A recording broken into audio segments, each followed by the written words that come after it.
Hello friends, আজকে আমরা BCG vaccine নিয়ে কিছু কথা বলবো। বিসিজি ভ্যাকসিন নিয়ে তো আপনারা সকলেই জানেন যে এটা বাচ্চাদেরকে দেওয়া হয় টিউবারকুলোসিস প্রিভেন্ট করার জন্য।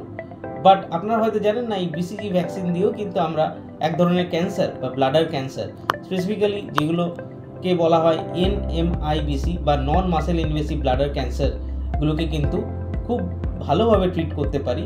জাস্ট বিসিজি ইন্ট্রাভেসাইকেল অ্যাডমিনিস্ট্রেশন করে কিছুদিন ট্রিটমেন্ট চালালে সুপারফিশিয়াল ব্লাডার ক্যান্সারে কিন্তু খুব ভালো রেসপন্স পাওয়া যায়।